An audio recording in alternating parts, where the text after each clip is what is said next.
Assalamualaikum warahmatullahi wabarakatuh. Salam sehat.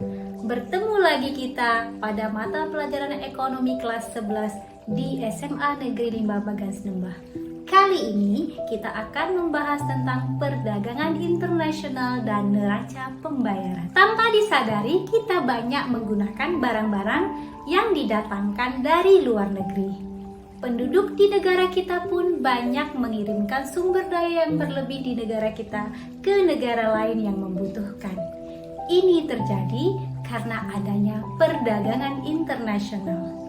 Nah, agar kegiatan ini tercatat dengan baik, maka perlu ada sebuah sistem pencatatan. Nah, untuk mencatatnya dilakukan di neraca pembayaran.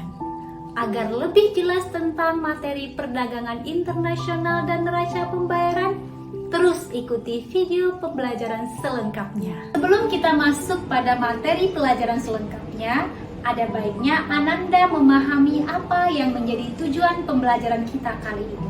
Diharapkan setelah Ananda menyaksikan video pembelajaran ini, Ananda dapat menjelaskan jenis, cara dan alat pembayaran, serta kebijakan perdagangan internasional dan neraca pembayaran. Oke, kita masuk saja pada materi selengkapnya. Seperti yang disampaikan pada prolog tadi, bahwa perdagangan internasional mutlak dibutuhkan oleh semua negara. Karena tidak ada satu negara yang bisa hidup sendiri dalam memenuhi kebutuhan mereka. Nah, jenis-jenis perdagangan internasional itu banyak. Antara lain yang pertama adalah ekspor. Ekspor adalah kegiatan menjual barang ke luar negeri. Yang kedua, impor. Impor adalah kegiatan membeli barang dari luar negeri. Yang ketiga, barter. Barter adalah transaksi dengan saling menukarkan barang satu dengan yang lainnya. Sebelum barter dilakukan, setiap negara tentu sudah melakukan penilaian terhadap barang yang akan ditukarkan. Contoh kegiatan barter, Indonesia mengirimkan tepung terigu ke Arab Saudi. Kemudian Arab Saudi membalas dengan tepung gandum. Tentu saja setelah melakukan penghitungan nilai barang yang akan ditukarkan. Yang keempat, konsinyasi atau konsigmen. Transaksi dengan sistem menitipkan barang. Dalam lingkup internasional, barang-barang yang mau dijual dititipkan di pasar internasional sambil menunggu pembeli. Penjualan dapat dilakukan melalui pasar bebas atau bursa dagang dengan cara dilelang. Yang kelima, package deal. Kegiatan perdagangan internasional dengan cara membuat perjanjian dagang atau trade agreement dengan suatu negara. Isi perjanjian tersebut berupa ketetapan jumlah barang yang akan diekspor ke negara lain atau diimpor ke negara tertentu. Dan yang terakhir adalah border crossing, perdagangan yang terjadi di negara yang saling berbatasan dan berdasarkan perjanjian tertentu.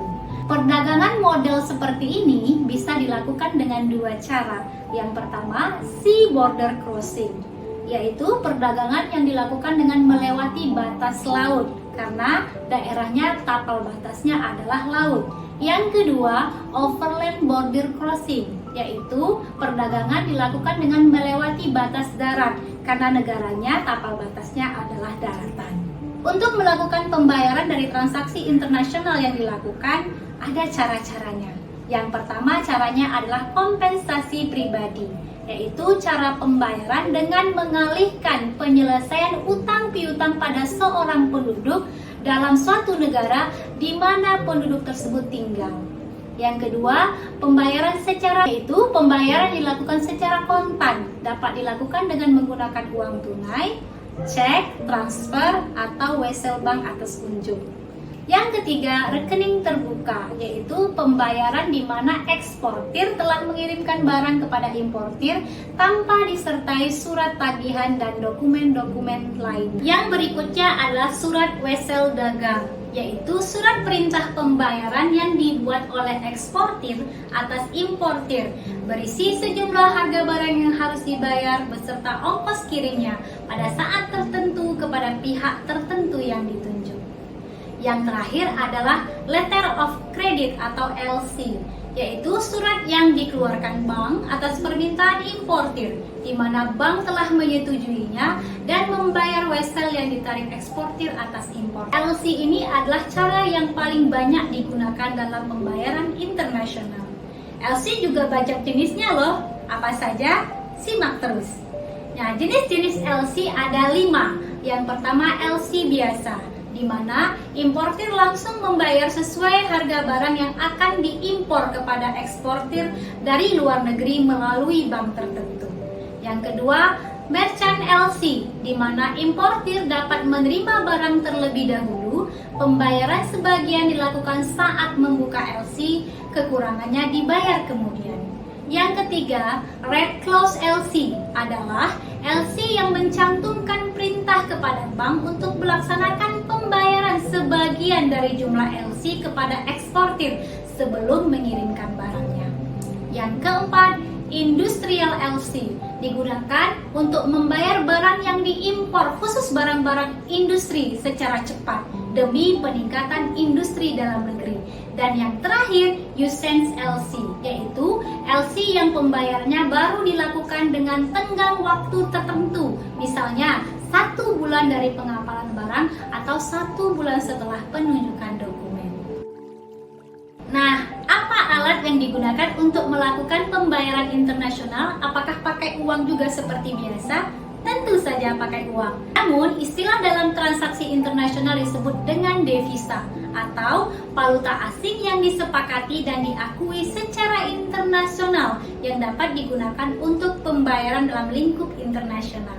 Nah, valuta asing ini atau devisa ini dapat diperoleh dari 2 sumber. Yang pertama, devisa umum yang diperoleh dari transaksi perdagangan.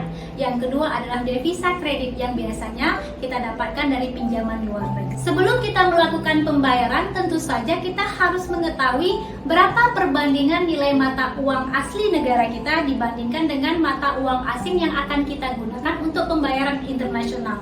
Ini disebut dengan istilah kurs valuta asing. Kurs valuta asing itu adalah perbandingan nilai mata uang asing yang dinyatakan dengan nilai mata uang dalam negeri. Sebagai catatan yang perlu Ananda ingat, untuk menghitung nilai tukar uang asing kita akan mengenal 2 istilah, kurs jual dan kurs beli. Nah, sebagai penentu nilai kurs jual atau kurs beli dipandang dari sisi si money changer-nya atau si pedagang palasnya. Agar Ananda semakin paham bagaimana cara menghitung kurs, maka ini disajikan contoh soal. Mr. Smith, seorang turis dari Amerika, datang ke Indonesia untuk berlibur dengan membawa uang sebanyak $8.000. Hari ini ia datang ke BNI untuk menukarkan uangnya dengan rupiah. Pada saat itu nilai kurs yang berlaku adalah kurs jualnya $1 Amerika $14.550, kurs belinya $1 Amerika $14.500. Berapakah jumlah rupiah yang diterima oleh Mr. Smith? Nah, penyelesaiannya adalah Mr. Smith menukarkan dolar dengan rupiah. Dalam kejadian ini berarti Mr. Smith menjual dolar dan BNI sebagai pembelinya. Maka yang dimasukkan dalam perhitungan adalah kurs beli, karena BNI membeli uang dari Mr. Smith. Maka rupiah yang diperoleh Mr. Smith adalah $8.000 Amerika dikalikan dengan kurs beli yaitu $14.500, diperoleh 116 juta rupiah. Jadi Mr. Smith menerima uang rupiah sebanyak 116 juta rupiah. Mudah-mudahan Anda semakin mengerti ya bagaimana cara menghitung nilai kurs.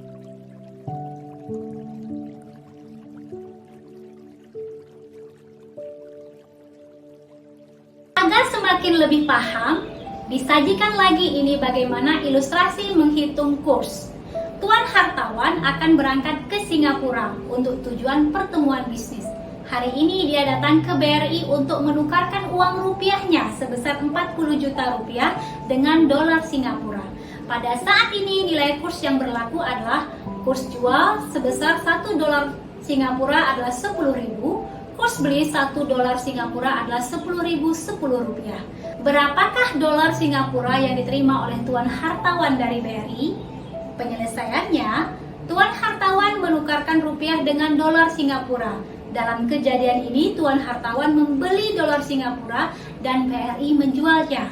Maka yang dimasukkan dalam perhitungan adalah kurs jual, karena BRI menjual uang asing kepada tuan hartawan. Dolar Singapura yang diperoleh oleh tuan hartawan adalah 40 juta dibagi dengan 10.000 rupiah. Diperoleh sebesar 4.000 dolar Singapura. Jadi, tuan hartawan menerima uang dolar Singapura sebesar 4.000 dolar Singapura. Semakin paham tentu bukan? Dalam transaksi perdagangan internasional, tentu saja harus ada aturan main atau peraturan agar tidak terjadi sesuatu yang tidak kita inginkan. Ini tertuang dalam kebijakan perdagangan internasional. Kebijakan perdagangan internasional itu adalah tindakan ataupun peraturan yang mempengaruhi baik langsung ataupun tidak langsung terhadap struktur, komposisi, dan arah perdagangan internasional dari ke negara tersebut, serta rangkaian tindakan yang akan diambil untuk mengatasi kesulitan atau masalah hubungan perdagangan internasional guna melindungi kepentingan nasional.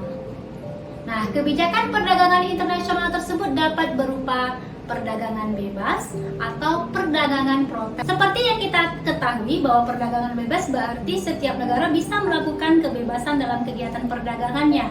Namun ada satu kebijakan proteksi atau perdagangan yang dibatasi. Hanya kebijakan proteksi ini antara lain perdagangan bebas dianggap hanya menguntungkan negara-negara maju saja. Yang kedua, untuk melindungi industri dalam negeri. Yang ketiga, melindungi kesempatan kerja di dalam negeri. Dan tujuan kebijakan proteksi itu adalah memaksimalkan produksi dalam negeri, memperluas lapangan kerja, memelihara tradisi nasional, menghindari resiko yang mungkin timbul jika hanya menggantungkan diri pada satu komoditi andalan, dan yang terakhir, menjaga stabilitas nasional yang dikhawatirkan akan terganggu jika bergantung pada negara lain. Bentuk kebijakan proteksi dapat dilakukan melalui yang pertama, tarif bea dan masuk. Tarif adalah suatu pembebanan atas barang-barang yang melintas di daerah pabean, dan barang-barang yang masuk ke wilayah negara dikenakan bea masuk. Yang kedua, pelarangan impor, yaitu kebijakan pemerintah untuk melarang masuknya barang-barang dari luar negeri. Yang ketiga, kuota, yaitu kebijakan pemerintah untuk membatasi jumlah barang-barang yang masuk dari luar negeri. Yang keempat, subsidi, kebijakan pemerintah untuk membantu menutupi sebagian biaya produksi per unit barang produksi dalam negeri. Dan yang terakhir adalah dumping, kebijakan pemerintah untuk mengadakan diskriminasi harga, yaitu produsen menjual barang di luar negeri lebih murah dan pada dalam negeri lebih mahal.